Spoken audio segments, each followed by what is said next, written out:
From HanselMinutes.com, it's Hansel Minutes, a weekly discussion with web developer and technologist Scott Hanselman, hosted by Carl Franklin. This is Lawrence Ryan announcing show number 107, recorded live Monday, March 31st, 2008. Support for Hansel Minutes is provided by Telerik RAD Controls, the most comprehensive suite of components for Windows Forms and ASP.NET web applications. Online at www.telerik.com. Support is also provided by .NET Developers Journal, the world's leading .NET developer magazine. Online at www.sys-con.com. In this episode, Scott decodes the language of digital photography with photographer Aaron Hockley. Hi, this is Scott Hanselman, and this is another episode of Hansel Minutes, and I'm sitting here at a bar camp meetup in Portland, Oregon, with my buddy Aaron Hockley, who is making that transition from amateur photographer to professional photographer. Thanks for sitting down with me. Yeah, thanks for the opportunity.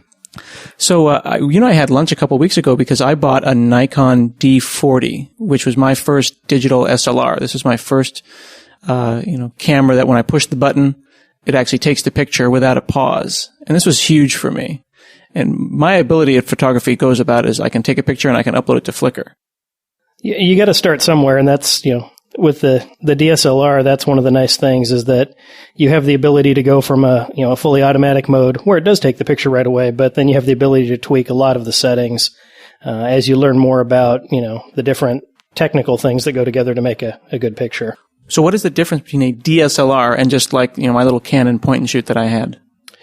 A point and shoot camera, it gets its nickname, as a point and shoot because essentially you have limited options to control, the technical aspects of it. That has a fixed lens. There's a lens in the camera. You can't change the lenses. Whereas a DSLR, you have the ability to, attach a different lens, which is going to have any number of different technical specs as far as the focal length, whether it's a wide angle lens or a zoom lens, as well as the quality of the glass. You can get really cheap lenses. You can get lenses that cost, more than your car. As well as the ability to get a lens that has a different range for the f-stop for the aperture, which controls some of the aspects in the picture. Okay, so we're going to talk about f-stop and aperture in a second, but if I understand correctly, the fundamental thing that's interesting about a DSLR, the first thing that really strikes people is that when you look through the viewfinder, you are in fact looking through the lens. Yeah, with a DSLR, you're looking at an actual, you're looking through the viewfinder, which goes down to a mirror, which reflects what's being seen out of the lens. And so, as opposed to with a point and shoot, where they will sometimes have an optical viewfinder, but more than often you're looking at, what the computer is interpreting as the image that's hitting the sensor. So, with the DSLR, it's more of a pure photography experience, I would say, where you're seeing exactly what the glass is seeing as opposed to what the camera is interpreting. Yeah, I've had a number of times when I've moved the camera really close with a point and shoot and tried to take a picture of like a bee or something, looked through the viewfinder, taken the picture and found out that I was, an inch off from where I thought I was because I wasn't really seeing reality. Right. Yeah. With a DSLR, generally exactly what you see is what you're going to get. There's usually, with most of the lower end and mid-grade DSLRs, usually what you're seeing through the viewfinder is 85 to 90% of what you're going to see in the actual picture. Usually there's just a little margin around that doesn't show up in the viewfinder, but will show up on your picture. Some of the higher end DSLRs, at least with the Canons, they actually have a full, you'll get 100% coverage of the field of view. So I bought a Nikon D40. Would that be considered a very low level, entry level DSLR? Yes, when it comes to DSLRs, there's really Canon and Nikon are the big players in the market. There's other companies, Sony, Olympus, Pentax, that have DSLRs. But really, when you're talking about the DSLR market, Canon and Nikon are the big players. And they each make, several different DSLRs, ranging from their entry-level ones like your D40. Canon's entry-level one is their Rebel XT or XTI. And those, price-wise, you're looking at around, $500 at that point, all the way up to their top-of-the-line professional-grade cameras, which, at that point you're talking maybe, 10 or $12,000 just for the camera body. Wow, so, 10 or 12 grand for the body. Right. No lens. That's just the body. I felt the $400 I spent on my camera was an excessive amount of money. And I actually went and bought the D40 and not the D40X, the D40 having 7 megapixels while the D40X has 10. Mm-hmm. And I don't miss those extra 3 megapixels for the $400 extra dollars it would have cost me. I'm feeling pretty good about my camera. And interestingly enough, the quality of photograph that I get out of my Nikon D40 DSLR with 7 megapixels is visibly and significantly better than the same, and I'm saying same in air quotes, same 7 megapixels I got out of my point and shoot. Yes. And that's one of the things that the camera marketing folks, will love to tell you that more megapixels is better. And to a certain extent it is, but there's reality as well. I mean, the reality is you can make a perfectly good 8x10 print from, a good 3 or 4 megapixel photo. And if you're talking about stuff to put up on the web, really a 3 megapixel camera is more than you need for a photo that's going to be viewed on, even a 20 or, 22 inch computer monitor. The DSLRs are going to take for lack of a better term, a better quality picture at about, in the same megapixel range, because they have better sensors. They have bigger sensors. So with a point and shoot, there's charts available online where you can compare these, but with a point and shoot, it's going to be a smaller sensor. It's not going to be as high quality as with a DSLR. So an entry level DSLR will have a higher quality image sensor than, a mid-grade or probably even some of the top of the line point and shoots. So. And these are they call it the CCD or CMOS sensors? Mm-hmm, yes. And Canon and Nikon, they kind of do their own things with them. Depending on how they're doing it, some of them use a sensor that's an equivalent to, so that what you see through a focal length lens is the same as what you'd see on a 35 millimeter with that same focal length lens. Some of them have what's called a crop factor, so that a crop factor, as in like cropping an image to make it smaller. And most of the Canons and the Nikons, until you get into their real high end models, all have anywhere from a 1.4 to a 1.6 crop factor. So what that means is if you put a 50 millimeter lens, which, on a 35 millimeter camera will give you, a certain focal length. If you put that same lens onto, my Canon 40D, for example, is a 1.6 crop factor. So I put a 50 millimeter lens onto my camera, and it gives me the equivalent of what you would see at I guess it'd be about 85 millimeters roughly on a 35 millimeter camera. And that's just based on how much of what the lens takes in ends up being projected onto that image sensor. I'm looking at the top of your camera here and it says 18 to 55 millimeters. And that seems like different numbers than what I got with the stock lens. And that's indicating that your lens can do what that mine cannot. The 18 to 55 is basically that's giving the range. This is a zoom lens, so I can zoom it in or out to get wider or more of a zoom on my picture.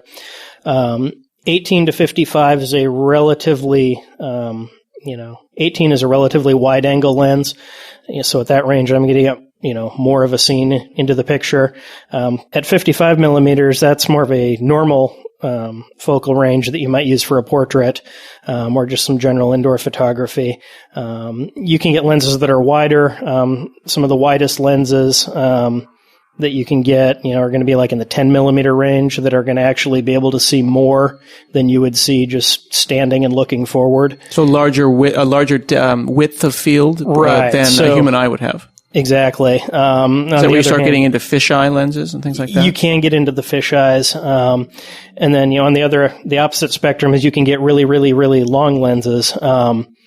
There's a lens manufacturer called Sigma that just came out with a zoom lens that ranges from 200 to 500 millimeters, which is, a really long lens, especially when you start talking about multiplying that times 1.6. Wow. And that's one, it's and the multiplication is when you bring in that crop factor. That crop factor. So by zooming in, you're cropping out stuff that you would have ordinarily seen. Exactly. So if I put that 500 millimeter lens onto my 1.6 crop factor camera, I'm really looking at about, 800 millimeters there, which is a long ways away. Okay. So we were talking about f-stop and aperture, and I understand that lens quality is important, glass quality is important, sensor quality is important, But one of the things that I've been struggling with is I want those kinds of shots where I'm taking a picture of my kid and he's really clear, but the background is blurry. So is that what we call focal length, where how much of the space is in focus? That's actually called depth of field is the most common term. Depth of field. I got that wrong. And so how aperture plays into that, aperture kind of affects two things. An aperture being the size of the hole that lets the light in to the camera. Right. Aperture and shutter speed are very closely related. So in order to get a photo that, looks good, is properly exposed, and looks like real life, you have to have the right amount of light that gets into the camera. And there's two things that control how much light gets into the camera. One is the shutter speed, which is how long the shutter is open. Mm-hmm. The longer the shutter is open, the more light gets in. Okay. And then the other thing is the aperture, there's a series of blades inside a lens. I think when we were talking earlier, you used the term sphincter, which is a good way to think of it, and that they they will expand or contract to either let in more light or less light. The aperture value is measured in what's called an f-stop, which is actually mathematically, I believe it's a logarithmic equation. So you'll see an f-stop number that might be, this is an f2.8, or this is f4, or this is f11. Okay. What that number means is it's basically inverse to the size. So a low f-stop, so like an f-stop of 2.8 would indicate that the aperture is quite large and a lot of light is coming in. Right. And then a high f-stop of like f11 would indicate a fairly small aperture and a fairly small hole for the light to go through. Right. And so how that will then affect your photos is that if you're taking a photo in a relatively dark area, like this conference room we're sitting in is relatively dark, it's indoors, we would want to use a lens that has the ability to go to a wide aperture, which is a big hole, which is going to be a low f-stop number. So you might be wanting to use a lens that's, f2.8 or f2 or even 1.8 or 1.4. Okay. So then changing the f-stop on my camera, on my new DSLR, this is assuming I'm choosing not to say auto. I want to have manual configuration abilities here.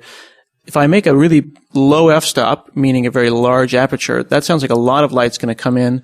If I kept the shutter open for too long, I'm probably going to get a big white picture of nothing but light. Right. Yeah. If you end up overexposing the photo, you'll end up with just a big white screen. And so that indicates that you either need to use a faster shutter speed to let in less light via the shutter, or adjust your aperture to a smaller aperture value to let less light in through the hole. Okay. So let me ask you this, and I'm thinking about this in terms of high school math. Is it possible that I could take one shutter speed and one aperture size, and then find another aperture size and shutter speed and get the exact same picture, even though one had a big aperture and one had a small, but I adjusted them such that they canceled each other out and I was taking essentially the same picture? Yes, that's exactly what happens. One f-stop is defined as a doubling of the amount of light that will come in. So one f-stop, like moving from f2 to f2.8, is considered one complete f-stop. So at f2.8, it will let in half as much light as it does at f2. Okay. So if your shutter speed is twice as long, so from what, 200 to say 400? From 1/200th of a second to 1/400th of a second. Okay. With that doubling of the shutter speed, in theory, you should get a photo that's exposed and would look exactly the same. Interesting. Now, would it look exactly the same, or would I have changed the depth of field? That's the variable. That's the other thing that aperture affects, is that the wider the aperture that you go to, so the smaller the f-stop number, you're going to have a shallower or a narrower depth of field. And depth of field, basically, you're measuring, if I'm sitting across from you at the table and I take a photo and I focus on the front of your nose, for example, at a wide aperture, a low f-stop, I'm going to have a shallower depth of field than I will at a narrower aperture and a larger f-stop. So if I take the photo at, for example, f1.8 and I focus on the tip of your nose, what I'm going to find is that by the time I'm looking at your ears, they're going to be blurry in the photo because it's a really shallow depth of field. On the other hand, if I took the photo at, say, f5.6, probably your ears are still going to be in good focus. So that's the other consideration when you're looking at, which aperture do I want to choose, is if you want to produce an effect, like you mentioned, you wanted to get, a picture of, your kids where, they're in focus and the background is blurry. You're going to want to, do that so that, you're going to want to use a relatively low f-stop for that. Okay, I'm going to hold that thought because I'm going to ask you a question about that in just a moment. But briefly, we need to thank our sponsors and pay the bills. We'll be right back. Hi, it's Scott Hanselman here. Hope you're enjoying the show so far. I'm coming at you from another place and time. Sorry to interrupt the show, but I want to let you know that putting together a podcast like this every week isn't free. The folks that pay the bandwidth bill is Telerik. They make the show possible, and they also make some pretty cool products like Telerik Sitefinity. It's a development platform for constructing websites, community portals, and intranets, built all on ASP.NET 2.0, so you're using the various well-known goodies like master pages and membership services, data model provider, things that you already know. It's pretty flexible. You've got a very robust core that you can customize. You can plug in anything that you want, from complex applications for a CRM or just a little widget that displays the weather. If you're not big into the code thing, that's cool too. You get a full set of features out of the box like workflow, multilingual sites, content versioning that can all be added without code. There's also a whole bunch of pluggable modules and components for news, blogs, forums, polls, lists. This is all stuff that you can do without code. And it's a pretty good looking product as well. You've got a nice Web 2.0 administrative interface that lets you, as well as your boss who's not technical, be really productive. So check out sitefinity.com and we'll get you right back to the show. Thanks a lot. All right, so you're starting to get my head around this, and I'm feeling a little better about my potential for being a decent photographer. So talking back about taking a picture of my son such that he's in focus and the background is blurry, but he moves really fast, and it's tough to get him to sit still. If I want a shot of him crystal clear, but I also want the background to be blurry, I feel like maybe I've got two things that are at odds, because if I understand from what you're saying, if he's moving fast, I'm going to need a fast shutter speed so as to capture him in motion without blur. But by doing that, I may not get the blurry background that I'm looking for. Right, and so that's where this is where you start to get a little bit into what you're paying for when you buy better lenses. Is that the very high quality lenses that will go to a very wide aperture, like an f1.2, for example.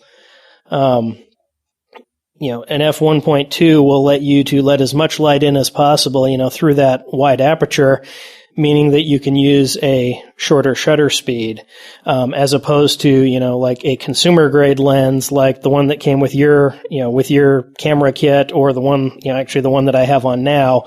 The absolute widest aperture that this is going to go to is maybe an f3.5 or even an f4.5. So it just simply won't be possible to do that with this lens. So that's why, that's why they make a wide variety of lenses, and depending on how much money you have, like an f1.2 lens, at a portrait length may run you $2,000 for a lens. What is that I'm paying for? Why make that so difficult to pay for Joe Public on the street to have? The biggest factor is, to get that wider aperture, you've got, more glass and more finely precision engineered glass in that lens. It will be a very heavy lens. If you were to hold it in your hand, an f1.2 lens versus an f5.6 lens, there's going to be huge weight difference. Uh-huh. And so it's the build quality, it's the precision of the engineering, it's the R&D that, the lens manufacturer has done to be able to engineer something to do that. Now, in my brief experience, I guess I'm a prosumer now, not just a consumer, but a prosumer, professional consumer. I'm kind of an amateur photographer here. The bodies all seem about the same size. I would think that the size of the aperture can only get so big. Otherwise, it's completely letting in as much light as is possible to enter the body. Are there high-end cameras you might, watch the Olympics on that are going to have giant apertures that are custom? Generally, the camera body itself, it's all coming into a sensor, and the sensors are relatively small. And that, the sensor in your camera, the sensor in my camera is probably, comparable to like the size of a postage stamp. Mm.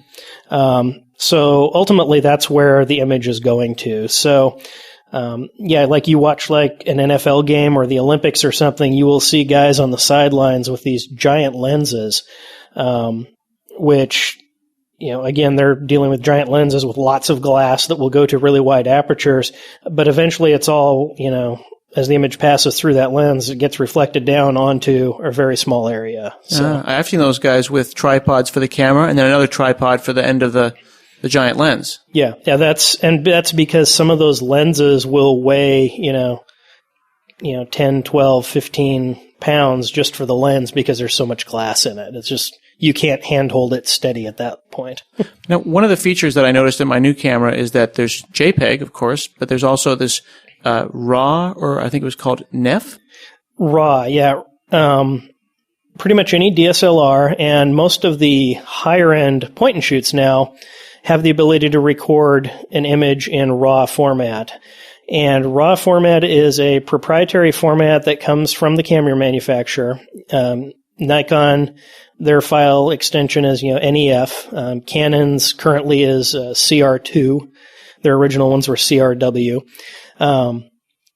What a RAW image is, the best way to think of a RAW image is that it's a digital negative. It's a exact representation of the data directly off of the camera sensor, which is really cool because it means in that RAW file you have every bit of data that the camera captured.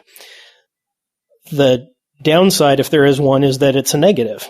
It requires some processing. You can't just put a RAW file on the web and say, browse to my web page, I've embedded these RAW files in it, because it's not a computer readable image file through any of the standard means at that point.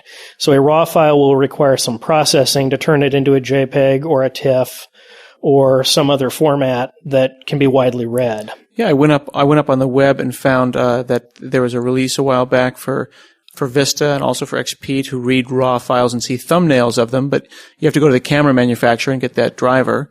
And I went up and found a Nikon RAW file thing that would allow them to show up in Explorer, but it only worked on 32-bit Windows, which I thought was ironic because if I had such a big file, wouldn't I like a 64-bit operating system to edit it on? Yeah, that's one of the things where, because it is a proprietary format, the camera manufacturers like to, they're not necessarily real open about releasing all the specs for their format. And so, the manufacturers that make RAW processing software, often they even have to reverse engineer these things. But yeah, Canon and Nikon and the manufacturers, they'll release, essentially it's a codec, like you have an audio codec that reads an audio file. Mm-hmm. You have a RAW file codec that lets Windows interpret a RAW file. But yeah, as you've discovered, much like any other manufacturer-specific hardware or software, you're kind of at the whim of that manufacturer to get that to support the platforms you want. I would expect that Nikon would be releasing something for 64-bit Vista because it's not that obscure of a thing anymore. Yeah, I didn't think so.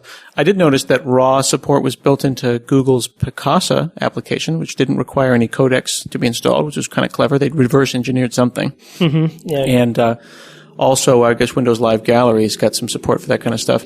But don't most people just use this thing? Is it Lightroom on Windows and then Aperture on the Mac? There's when you get into the people that are doing it seriously,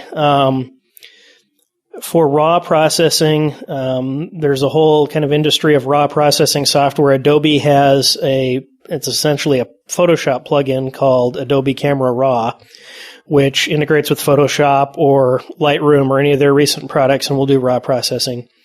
Apple has a product called Aperture that does RAW processing.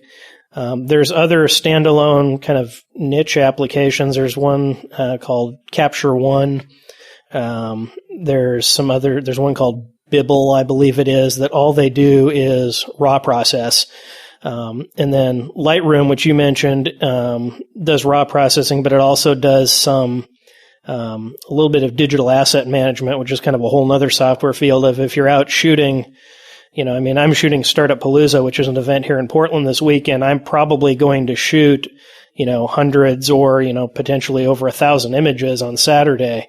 Mm-hmm. How do you manage that many images so that you can find what you're looking for? And so there's this whole other category of software.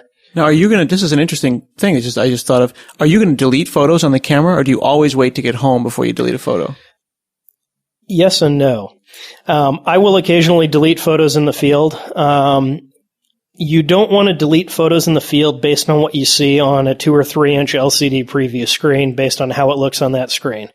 What you see on a 2 inch or 3 inch screen on your camera, as far as trying to gauge an exposure or gauge whether something is necessarily tack sharp, quite often will be very different than when you get that on your computer monitor and you're looking at it at full size. Where I will delete photos in the field, or what you can do in the field that is useful, is if you look at your camera, any of the DSLRs will allow you to show what is called a histogram, which is essentially a graph. In a well-exposed photo, it will look like a bell curve, and it's showing you a graph of the tonal range of the photo with all the range of values from light to dark and how much light versus dark there is in an image. That's what that is. Mine always go off to one side. So yeah, if you're looking at your histogram and you see that you're consistently, off to one side, or some images are off to one side or the other, it means that you've probably overexposed or underexposed the photo a bit. Depending on how bad it is, it might be perfectly fine, and you have to take into account what you're shooting. I mean, like shooting outdoors in the snow is notoriously difficult because you don't want to, blow out the white. You don't want to overexpose all that white so that the camera loses that data. But on the other hand, you want to grab the detail of whatever's in the snow. So where I will delete images in the field might be that, I've shot a photo and I want to take a look and see, okay, so I was shooting and, oh, wow, I overexposed this bright area on the ceiling, or, I got the foreground exposed correctly, but maybe the background I'm shooting against some sort of a white sky or something. And so, can't you fix some of that after the fact? I mean, like one of the things that Carl Franklin, my producer, said that when we first started podcasting was he said, for God's sake, don't overdrive the mic. And that's like the white area on the photo. At that point, there's nothing I can do about that. You have exactly the same thing with a digital image in that, your sensor can capture, a range of values. And if you vastly overexpose to the point where you have an overly white area, or vastly underexposed to the area where you just have a huge area that's pitch black, you won't be able to fix that no matter how much post-processing you do. If you get really close to that, a lot of times you can recover some detail. And the Canon cameras, and I believe the Nikon cameras, have a function where you can tell the camera, like on my 40D and on my previous camera, which was a 300D, one of the digital Rebels, there was an option to say, when I'm looking at a photo in the preview, if I've blown out an area to completely overexpose it where it's just white, have that area flash on the view screen for me. I got mine stuck in that mode. It takes all the white and flips back and forth, white to black, white to black. So if you're seeing that, what that's telling you is that this area is so light that the camera can't interpret it. It's going to come out as absolute complete white. There is no data there. There is no data there at that point. So depending on your image, that's the kind of thing I'll look for in the field. And if I've completely screwed something up like that, if I have the ability to reshoot something, I will. But generally, disk space is cheap. Memory cards are cheap. I'm going to, I'm not going to start massively deleting things out in the field, because there's a lot of work you can do post-processing sometimes. That sounds, now that space is not a non-issue. When I bought the D40, I ended up buying 4 2 gig cards because I remember actually being out we were in Africa in 2001. We were in Zimbabwe, and we had a Kodak. I want to say it was a 240 something. It was the big square Kodak first, 1.2 megapixel camera. Yeah, I had one of those. Was it a D?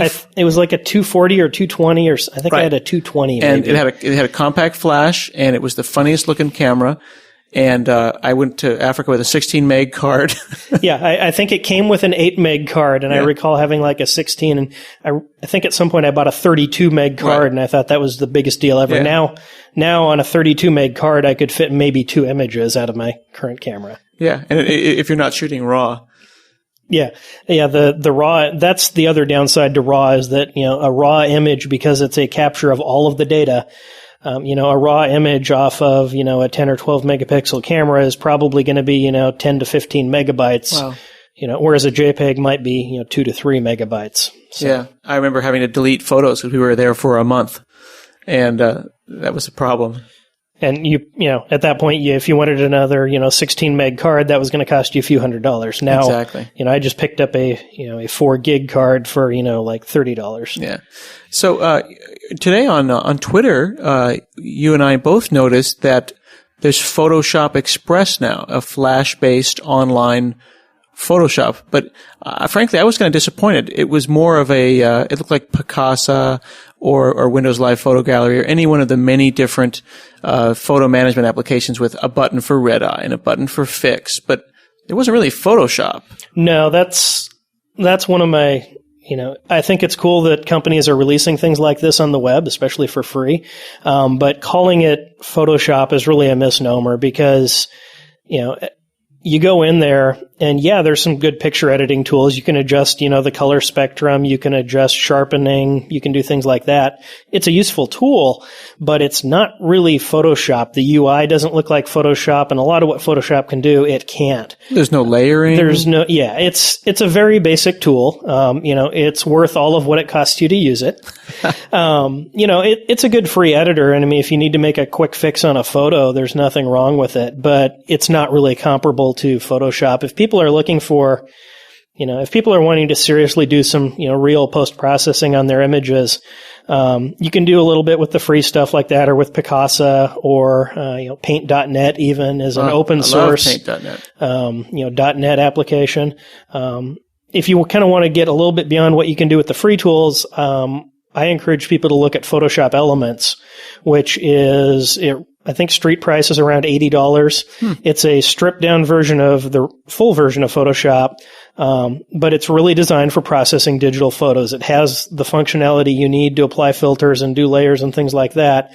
It doesn't have some of the advanced stuff Photoshop does for drawing or, CMYK print processing and things like that. But for editing digital photos, it's really, unless you want to go spend $600, $700 on the full version of Photoshop, Now, you had mentioned to me just before we started recording that you'd noticed something a little maybe possibly disturbing in the end user license agreement for this little service here. Because I know that as of moving into professional photography, you're starting to think about copyright. Yeah, copyright and licensing is something that, people need to think about. Even if you're just sharing your images for fun on a site like Flickr or Picasa or something like that, is, potentially you're putting things out on the internet. Do you want people to be able to use it? Flickr's great in that they let you easily apply a Creative Commons license if you want to, have someone use it for a non-commercial purpose. Someone tipped me off to go look at the terms of service on Photoshop Express, which is what they're calling their free version. And buried down, I think it's section 8 is the licensing section. And buried down in section 8 of the terms of service, it says, I'm paraphrasing here, but by uploading photos to their free hosting gallery section, which is kind of the other component to it, you can edit photos and they will also, this is separate from edit. You can edit and bring them back down to your own machine and they never get posted on the internet. Or you can upload them and edit them and save them there. And I think they give you 2 gigabytes of hosting space for free. Okay. By uploading anything to the public hosting section, you grant Adobe a royalty-free, unlimited license to use your images for essentially anything they want, which is a bit disturbing because, potentially, that could be them using it for marketing. The way I read it is it sounded like they could take your photos and go sell them, which... Well, keeping in mind that we're both, you're a photographer, I just bought a camera, and neither of us are lawyers. But it does sound like something that people need to start reading these things. Yeah, it's something that... like I said, I noticed it. I wrote a blog post about it today. It's one of those things that I think if it gets any publicity, Adobe is probably going to have to rework those terms a bit. You don't think there's any chance that we were misinterpreting it? The way I'm reading it, it sure sounds to me like, it's pretty clear. You're granting Adobe a license, a license to use the photos.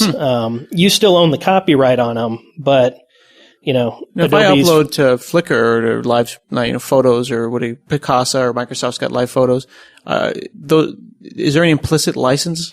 Not on Flickr. I'm a big Flickr fan. I use Flickr. On Flickr, the default license, if you don't change it, is that you retain all rights to the image. Okay, they're just holding it for you. They're just holding it for you. Flickr makes it easy to assign, a Creative Commons license. So if you want to say, hey, people can use this as long as they give me credit and attribution, Flickr makes it easy to do that. I haven't used the Microsoft Live Photos. SmugMug, that's pretty sweet. Have you seen SmugMug? I've looked at SmugMug a little bit. I haven't, I don't have a gallery there, but, so that's kind of nice. The licensing thing is just something that, it's one of those things people should be aware of. Somebody, made a comment on Twitter today in response to this discussion saying that apparently the YouTube license also says that whatever you put on YouTube, you're granting no way YouTube and Google a license to do whatever they want with. So I haven't verified that can't be true because TV shows are up there. I mean, movies are up there. I don't know, but at least the Adobe license, I did read it myself, and to me it sounds overly broad. So that's going to keep you from using this tool? That, among other things, like the fact I don't need somewhere else to host my photos. But, if I was looking for a photo host, I certainly wouldn't, grant it to somebody who just says, just because you post your photos here, I can do whatever I want with them. Well, it sounds like the moral of the story, because again, we're just two guys with a microphone, is that people who are going to use any kind of a hosting service need to read the fine print and think about, is this going to serve the purpose that I need? But, I really appreciate you taking the time to sit down and talk to me about this. I'm going to go and figure out how to use the aperture and shutter speed now to take pictures of my kid. I don't think I'm ever going to get to the point where I'm running a professional photography business, but I wish you all the best in your new venture. Well, thank you. And the good thing is with a digital camera, your film is free, so you can play around and experiment and try different values and see what happens. And, all it's going to take is your time, but, you don't have to try something out. And, the other thing is it's instant. You don't have to wait 2 weeks for the photos to come back from the lab to see what happens. So cool. Well, thank you, Aaron Hockley. And I have been Scott Hanselman, and this is another episode of Hansel Minutes. We'll see you again next week.